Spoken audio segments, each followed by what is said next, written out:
Nowadays politics in Nigeria, it is believed by the politician that the opinion of the masses, or rather I put it as critics, does not really matter to them. This is because the politician sees it as normal thing. People must talk. That has been their philosophy. They hardly believe in the opinion of those they are ruling, except for their fellow politicians.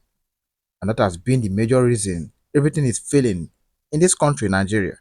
However, the arrest of Professor USMAN Yusuf has really thrown more light on that same issue. Let's listen to him before we proceed. Wrote about it even while I was in Kuje.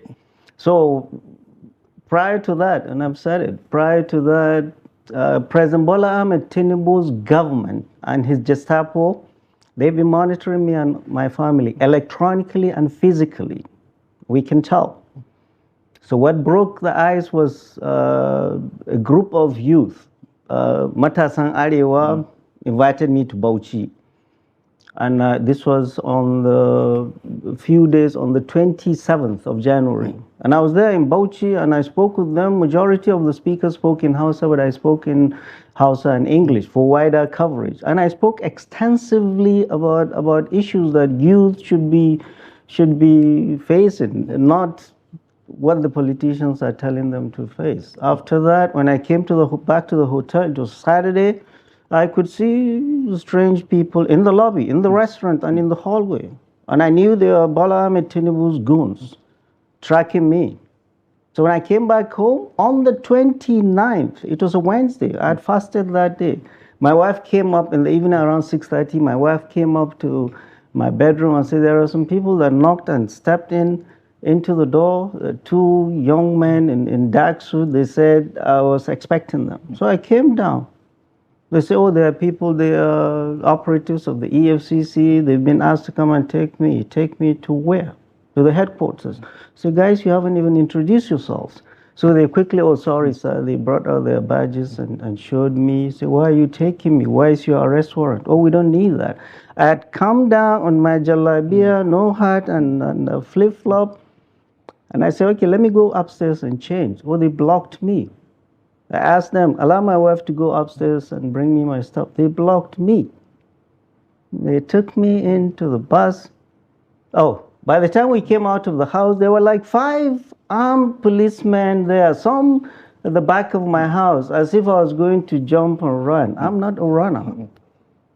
I went into the bus and the driver was driving crazy as if they'd arrested Turji. And they were high-fiving themselves as if they. So we went in to EFCC, we went directly to their boss, procurement fraud section. And the boss was waiting. So 7 p.m. was waiting. And he gave me a bunch of papers. What are these? So, oh, your charges. What charges? The guy was just waiting to go home. Oh, can you sign for this? I knew if I didn't pick those whatever charges they would keep me there. I needed to give those charges to my lawyers. I signed My phone had gone dead. I had not communicated with my wife and daughter to tell them where I was and how I was doing. Well, they took me. The cells were behind the main building.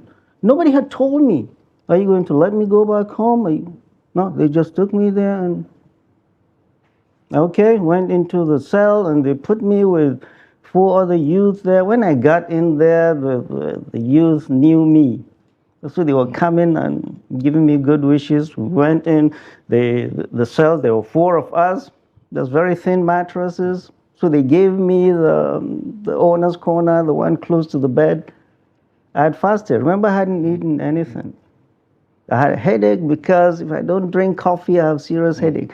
So the young man went and got me a sachet water and glass of tea. I drank and I slept off.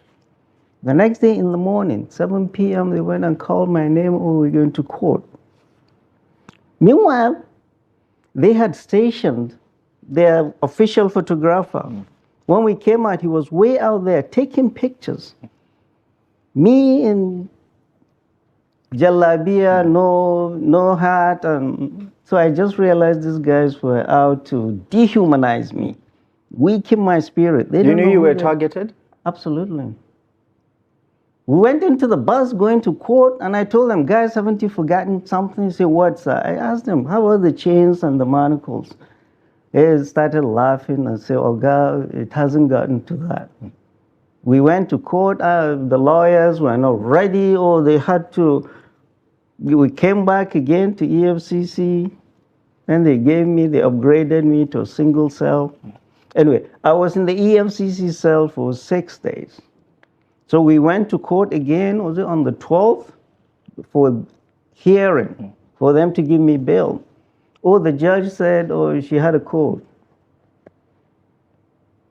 So since I'd been arraigned, I wasn't going back to EFCC. I was going to be handed over to correctional services. So they took me to Kuje, and I was there for 24 days. I was supposed to have bail. It's a constitutionally guaranteed right of anybody that's accused, except if there are mitigating circumstances like murder or terrorism. But they refused me bail and took me back to Kuje for 15 days. And I'm glad they did in many ways, because I learned a lot. And we'll talk about that some more. It's nonsense. The latter is nonsense. The first is the right thing. President Bola Ahmed Tinubu and his government, they are treating all of us, Nigerians, as conquered people, and all of us as his spoils of war. We are barely midway into his first term, a term that's full of deceit, a term that is tribalistic, nepotistic, a term that is hardship inflicting, a term that is state capturing, a term that is intolerant, a term that is not inclusive. President Bola Ahmed Tinubu is using agents of state to stifle any dissent. And that's exactly what it is. He's using that. And that's why the world needs to know. That's why I am writing up. And we're talking about a president who was an ADECO activist himself, who ran across the border and ran away from the military because he was criticizing them, who never gave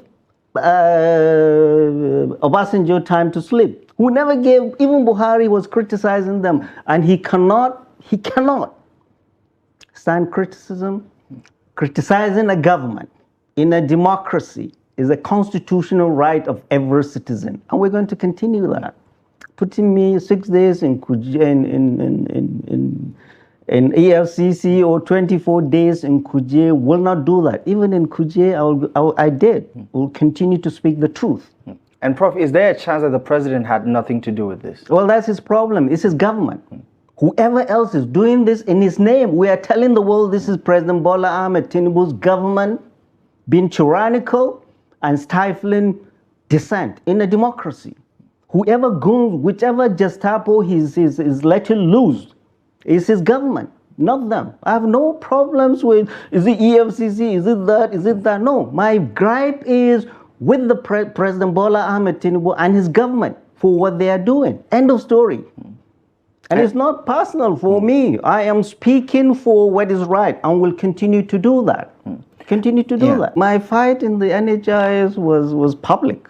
I've never had a CEO that had a very public fight about what I saw. It's very public. And if anybody goes and Googles my name, he will see my big fight in my 3-year tenure as the Executive Secretary of the NHIS.